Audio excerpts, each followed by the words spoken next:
Hi friends, I'm Gina. I am a wife, mother of two, and I love all things crochet, crafts, knitting, all the things. My channel is called Full of Grace Stitches. I'm so glad you could be here today. If this is your first time here, welcome. Thank you so much. And if you've been here before, welcome back. Thank you so much for coming back and joining me. I post weekly episodes of works in progress, finished objects, questions, comments, news, updates. So please be sure to like this video and subscribe to my channel. Now go ahead and let's get your projects, whatever you're working on, grab a cup of your favorite beverage, get cozy, and let's get started.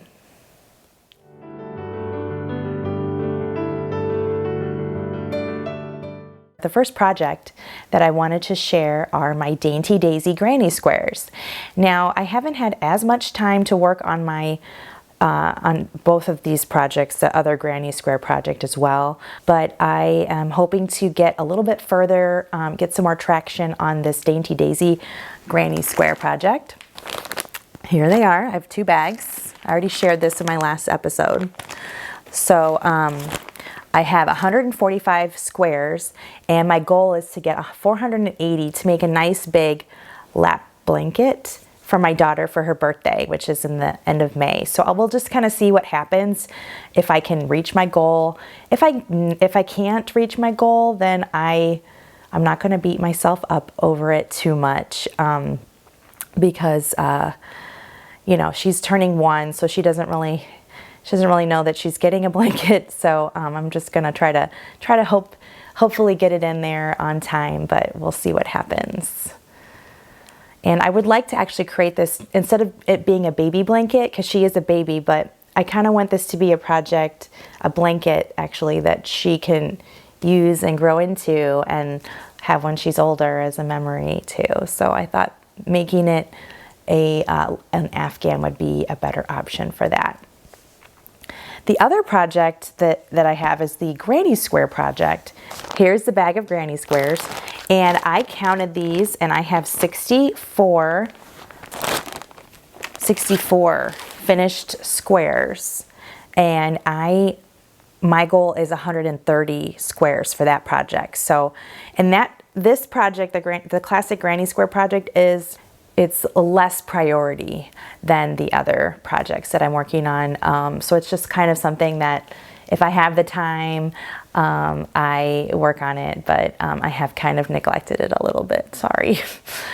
Sometimes I'll bring my work with me in the car, and if I'm waiting in the pickup line at school pick up my son, I might, get a little bit, maybe complete a little square, in that time frame, but yeah, it's just kind of a nice to do, but the other Dainty Daisy granny square project is more on my priority list right now.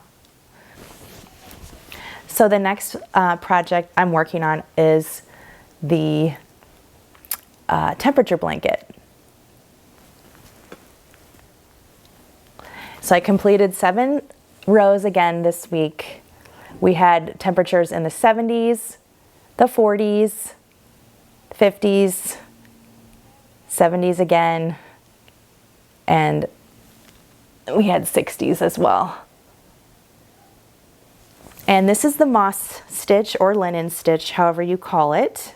Some people call it linen stitch and some people call it moss stitch. And I'm recording every week the daily temperatures, the daily highs of the week.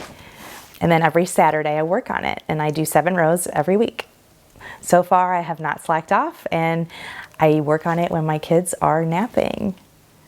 And I've actually gone into detail into these 3 projects that I just referred to in my first episode, and I'll link to that below so that you can see that and really see all those details if you are curious. So in my last episode, in the updates portion of the episode, we talked about, I shared with you an acquisition of some new yarn, and I got some cotton yarn from Hobby Lobby. And I love winding them into little cakes. So these are some of the colors. There's a gray also, but I'm trying not to drop them. Yay! So I've actually started a project using this yarn, and I mentioned what it was last week in my episode, and it's a pattern by Sandra Paul of Cherry Heart, and it's the Painted Anemones Potholder and Doily. I've already started, and I'd like to share with you what it looks like. So this is it's almost done. I have 2 more sections, 2 more colors to do. You see that?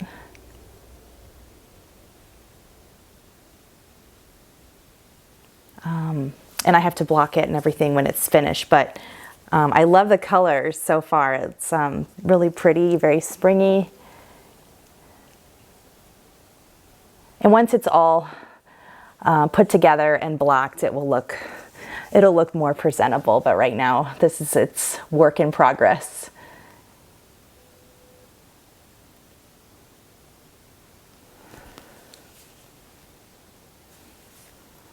So that's the Painted Anemones. I'm crocheting these with a 5mm hook using a 4-weight worsted weight yarn. Yeah, and those 6 different colors. What are you working on? I'd love to hear about it in the comments below.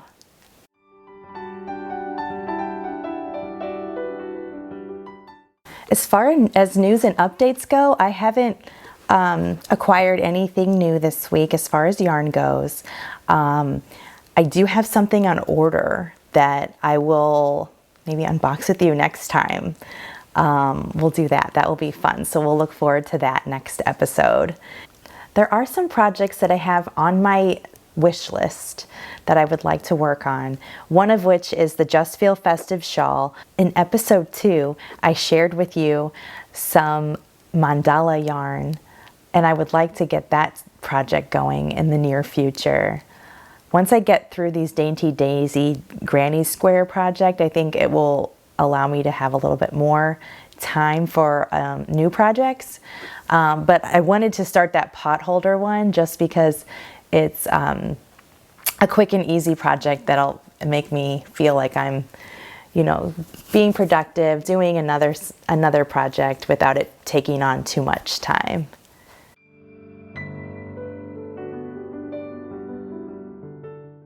I'd like to go into your comments and questions now. Let's get started. So the first question comes from Maggie. I enjoyed your podcast. Look forward to the next one. I have been crocheting for 70+ years and still enjoy learning new things. I have whips, many whips, sweaters for my husband, myself, and granddaughter, as well as blankets for the new grandbaby. Oh, for my new great-grandbaby due this year. Wow. Did you crochet your beautiful sweater you're wearing? It looks lovely, Maggie. Well, no, I did not crochet this sweater, Maggie, but thank you so much for your wonderful comments. 70+ years, that's amazing. That is amazing to be able to enjoy a hobby like that for so many years. And a great-grandbaby, that's a wonderful blessing. So exciting. I wish you all the wonderful things. Thank you so much for visiting my channel and commenting. Means a lot. Next comment comes from Debbie Stuckey. It says, I enjoyed your podcast. It came up in my YouTube feed. I really like your temperature blanket. It looks like a moss stitch. I'm crocheting a square moss stitch blanket with Advent minis going from corner to corner. Do you know how to knit too? I do both, so just wondered. How did you learn to crochet? And I think that that's wonderful that you're working on that corner to corner blanket. I've never done a corner to corner before, but it looks wonderful. And Advent minis too, that's really great. I have not had a chance to use Advent minis yet, but I hope to. Maybe this coming Advent season I'll pick up my own Advent mini set. And you are correct, it is the moss stitch or the linen stitch. Some people refer to it as linen stitch and some people refer to it as the moss stitch. And how did I learn to crochet? Well, this is, and do I know how to knit? Well, yes, this is a great question. I started my yarn fiber arts journey as an exclusive knitter when I was in my early 20s. I am mostly self-taught. I followed a book by Debbie Stoller called Stitchin' Bitch. I thought the title was clever, but it actually really helped me dive into the world of knitting. This was before there was instructional videos on YouTube, I think, or at least if there was, I didn't know about it. So I learned to knit the old-fashioned way, in person and with books. My aunt also had some background in knitting, so she helped me with some of the initial troubleshooting when I was first getting started. And I used to knit all the time. Whenever I was out and about, at a friend's house, even in the movie theater, everywhere. I taught my mom as well, and she was in the season of knitting along with me, which was so great to share that with her. She stopped because she said her hands would hurt after knitting. But then for some reason I stopped knitting for a long while, and I can't remember why I stopped exactly because I always enjoyed it. Then fast forward to 2018 when I was first starting up in my design position at a local company and met some wonderful friends that worked there. They were into crochet and showed me some of the projects they were interested in. I was hooked and picked up crochet. I loved how it felt quicker than knitting projects and some of the unique motifs and things you can do with crochet. I learned how to crochet from watching YouTube videos, reading books and patterns. I already knew how to read patterns from my days as a knitter, and I was comfortable picking up the crochet hook after knitting. I'm left-handed, however, I crochet with the hook in my right hand because when I knit continental style. So it was a very easy transition for me. I'm starting to get a little bit more interested in knitting again after watching other knitters on YouTube making beautiful things. So who knows? Maybe I'll pick it up again in the future. I still have all my knitting needles. Thank you so much, Debbie, for your wonderful comments and those questions too. And I'm so glad that we could continue to share in the community. This next comment comes from Michelle. Hi Gina, great video. I like the cowl. I'm working on a zigzag blanket, a king size blanket, also a Ruana kimono. How long have you been crocheting? What got you started into crocheting and what was your first thing that you crocheted?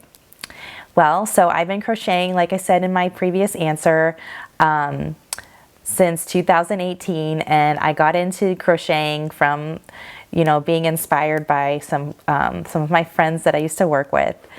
And the first thing I crocheted was actually, I can't remember exactly the very first thing, but the very early days of my projects was an amigurumi elephant that I was making for my baby niece at the time. And I wanted to give it to her. I think it was her first birthday, maybe, or maybe it was Christmas. I can't remember. But I'll insert an image of what that looks like in its glory. Yeah, it was a fun little project and I enjoyed working on it, and I was very proud of myself afterwards that I could actually crochet a stuffed toy. I thought that was really cool, and I was like, that is so great that with crochet you can make these amazing toys. And then I realized later that you can also make knitted toys. So there's so many different things that you can do with both crochet and knitting. Thank you for your comment, Michelle. That was really nice of you to share with us as well what you're working on. I am not familiar with a Ruana kimono, so maybe if you or anybody out there knows what that's about, I would love to know more. In a king size blanket, that's amazing too. A king size blanket would be a very long dedicated project. And the cowl that you mentioned in your comment is that juniper cowl that I made the patterns by Tony Lipsy of TL Yarn Crafts. Well, I think that's it for today, my friends. Thank you so much for coming. I'm so glad to see you all, and it's so good to hear from you in the comments. Also, I've been really enjoying reading everything that you've shared with me. I think it's great that we can all talk about it, and then I can share it on here as well with everybody. If you like this video, please give it a thumbs up and consider subscribing to my channel.